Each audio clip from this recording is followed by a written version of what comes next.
Hi. Hi guys. Take 3. Hi guys, guess what? We had the baby. We did it, we had the baby.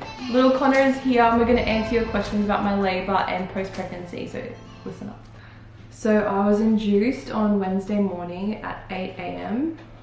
It was a really weird feeling going to hospital knowing that you're having a baby that day. So yeah, I was induced at 8 in the morning because I wanted to try have the baby naturally, and he was going to be too big for him to fit through my pelvis. So that's why I got induced. It was, yeah, weird. The contractions started straight away. And yeah, they feel like really bad period pain that just keeps coming, and then you get a break, and then it keeps coming and then you get a break. So especially for all those people who have really bad period pain, just think of it as like training for labor, because that's exactly what it feels like. And I got to 7 or 8 centimeters dilated without an epidural, and then I got the epidural, which didn't hurt at all. So if you're stressing about the epidural, don't, because they give you a little local anesthetic and you don't feel anything, and you're distracted by your contractions anyway. So that was a good little surprise, because I was really freaking out about that. So yeah, once epidural kicked in, I think that was 3 hours after I'd been induced, so 11. 10:30 to 11. Yeah. So it was about 11 by the time it kicked in, and over the next hour and a half, I dilated the last 2 centimeters. So I was 10 centimeters dilated, which is when you can officially start pushing, and I was told it'd be about an hour. Did a few pushes, and the doctor picked up that the umbilical cord might have been wrapped around his throat. So it went from a casual 1 hour expectancy to a quick 10 to 15 minutes having to get the baby out, and it was really scary. Very scary. It was really scary. His heart rate was dropping really I low. saw a lot more than Yacht saw, so for me it was like 10 times more scary watching the monitor go, like the heartbeat just dropping out and then coming back a little bit, then dropping out, and the doctor was stressing but not Stressing me. He wasn't stressing me. He was calm, but I could tell he was like, we need to get this out now. Which is lucky, because if I had freaked out, that wouldn't have been good at all.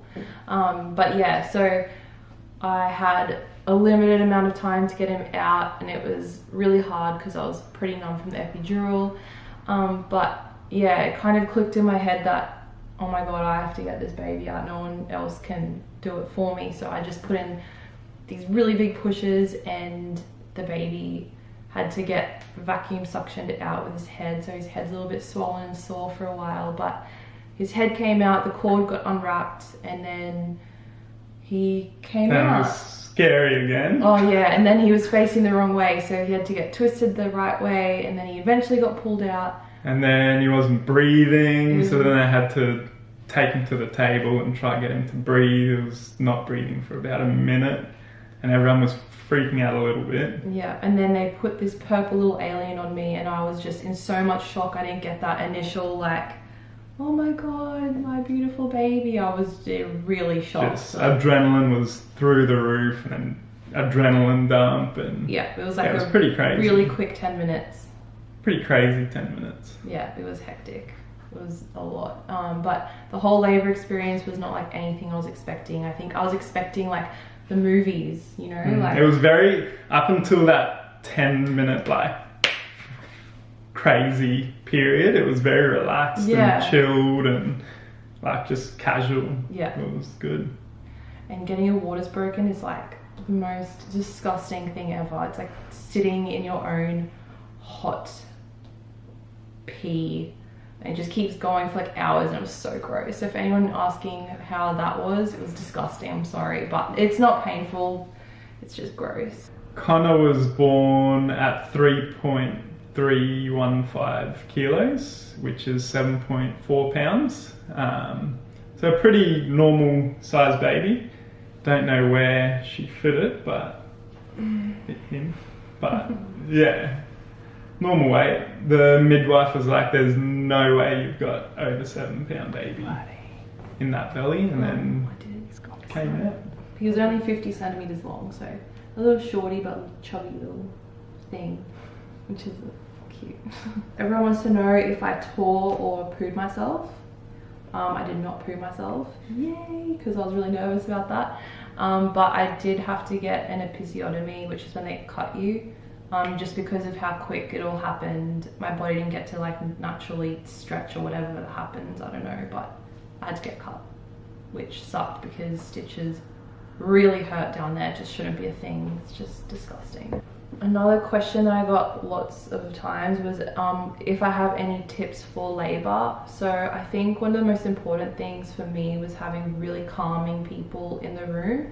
So I had my sisters, my mum, there, St. George were mainly there, which was awesome because I did have a scare just after I got my epidural in. The baby's heart rate dropped quite low and the room filled with 10 doctors, and in like 2 seconds it was yeah, like there was an bang, emergency 10 button. people ran in. Yeah, so that was really scary, but I kind of just like made eye contact with Ness, and she was, you know, keeping her shit together, which relaxed me and didn't allow me to freak out. So that was really important for me. Like if I had the wrong person in the room who would freak out, I think I would have panicked, and I don't think it would have been very good for the situation. Another tip I have for labor is to ask for heat packs. I didn't get time to because I dilated really quickly and got the epidural quickly, but I think that would help a lot because it feels a lot like bad period pain. So yeah, ask for heat packs. It's not like movies, like I said, it's completely different. It was like quite relaxed leading up to the close contractions, which were like 1.5 minutes apart for 1.5 minutes. And even then it was relaxed. Yeah. It was like just sitting there having a chat, and then they're like, okay, you can start pushing now. Yeah, so that was Yeah, a really surreal weird. feeling.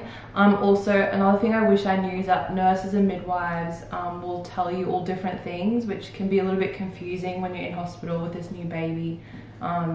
You get a lot of conflicting information. So what we found is to just try all of it, and whatever works, just to stick to it, because at the end of the day, you know what's best because you're observing your baby the You'll whole see time. what works, and you'll stick to that. And I wish someone warned me how painful the stitches would be. Obviously I didn't know that I'd be getting cut, but it's just really painful. And if you can get help for like the first 8 or 9 days, or that's how long it took me to be able to function properly and get up off a couch by myself and that kind of a thing, that's really helpful.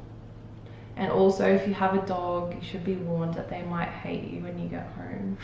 I was really upset when I got home because my dog like loves the baby and just was refusing to come near me. She won't even, like, she comes up to you and then turns the other way. Yeah. Hilarious. It's not hilarious. It breaks my heart. And when you're really tired at night, it's the only thing that's been making me cry. But thankfully she's coming around more and more every day. I'm just hoping that she gets over it soon. So yeah, be warned. I wish I knew that the hospitals were absolutely freezing. I recommend that you only take long sleeve, long leg onesies for the baby because it's really cold, and get the ones that have the double zip that you can take on and off really easily from the neck to the foot. It's really important. They're the best. Yeah, they're the best.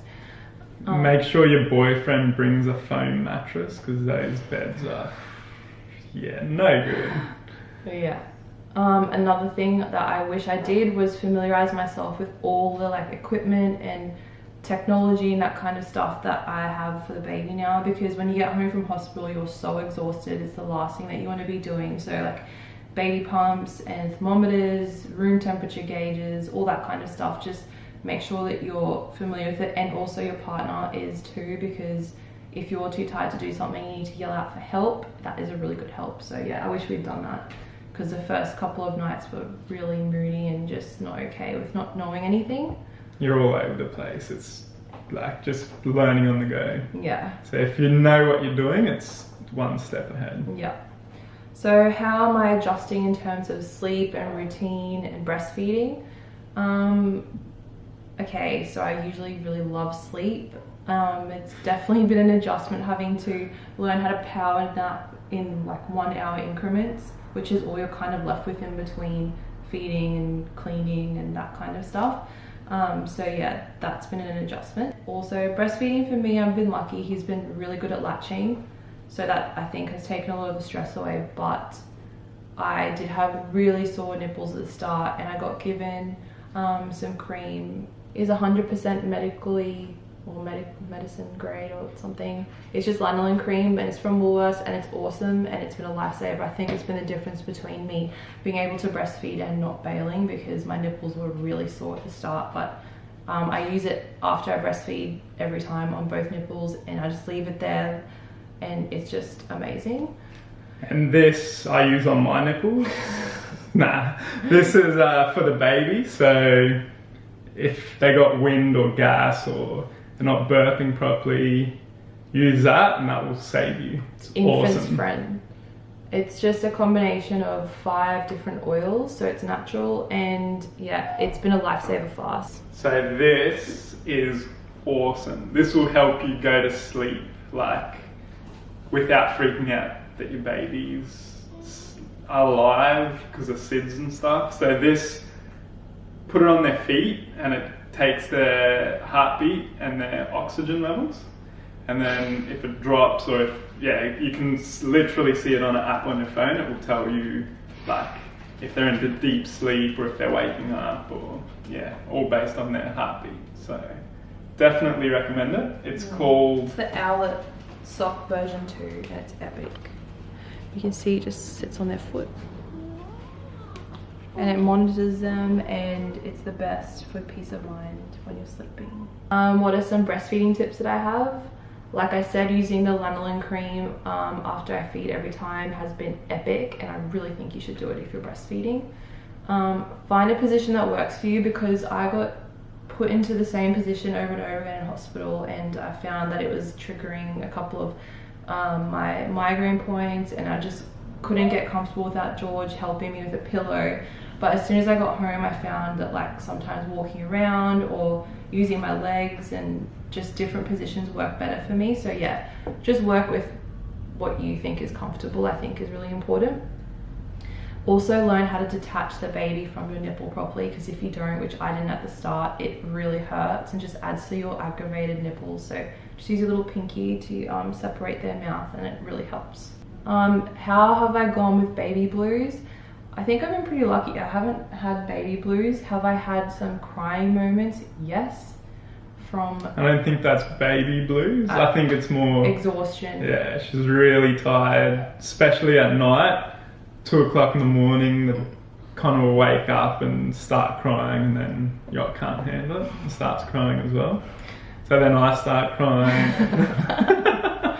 You're the only one who hasn't cried. But yeah, it's because I get the most sleep out of all, yeah.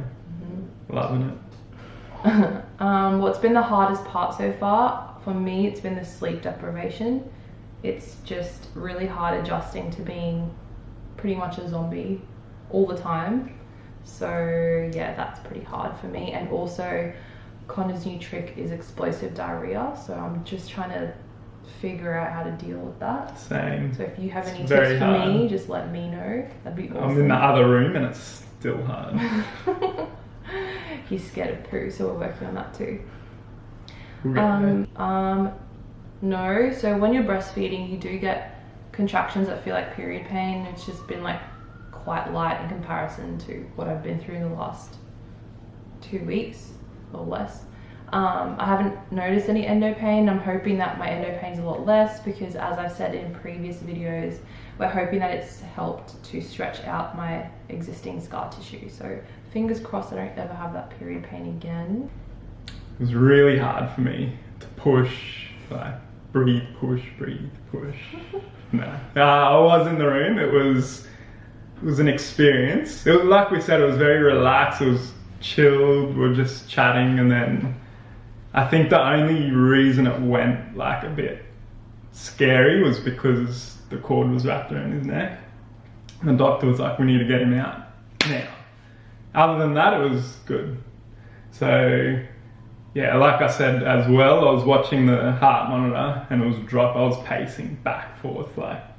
No, I'm just casually talking to you. I was like, this is so hard. I can't really feel what I'm doing. And you're just like not making eye contact with me. Yeah, I was just freaking out. Yeah. Because they said when the first time that like 10 doctors rushed in, they were like, I was asking them what happened. They go, it dropped to 70, the heartbeat dropped to 70. They go, so if it drops below 50, that's really bad. So we just had them in just in case. It's like kept dropping. I was like, oh, that's sweet. We're at 70, so we're good. Then she starts pushing and it's like 60, and then it starts creeping back up. 50 starts creeping back up. 40, and then I started freaking the fuck out, going, well, they said if it's below 50, it's really bad. The doctor's pretty much saying we need to get this out in the next 5-10 minutes. Yeah, that's right. He goes, you've got 2 more pushes to get this baby's head out, and I was like, and then yeah, 50, 40, and then it just dropped out completely, like nothing on the screen. I was like, see, if I knew that, I would have just frozen. So then I was freaking out for that. But other than that, like it was good. That was scary though. Next. And do you love me more now? Mate, to be honest, I love you just as much as I always have, because I've loved you up here the whole time. I think going through the 9 months of pregnancy, love definitely grows, because it's like you're creating this, she's creating this human on behalf of both of us.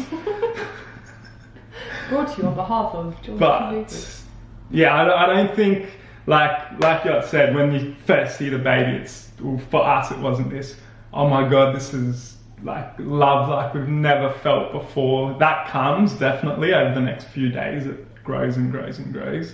But yeah, I think it is what it is, and I love her for who she is. Mm-hmm. I love that. I do love her more actually, because of seeing how natural she is as a mother and seeing how good she is to Connor. It's like, maybe she can swaddle me up one day. Thanks so much for watching our Q&A. We hope we answered the majority of the questions that you had about my labour and post-pregnancy. If you need to know anything else, just DM me. I know everything. So. Just leave a comment below, and if you have any tips for me, especially about breastfeeding, still trying to get my head around expressing, that would be awesome. Awesome. Yeah. And bottle feeding. I tried it. Hopeless. So yeah, stay tuned and subscribe to our channel for more. Bye. See ya.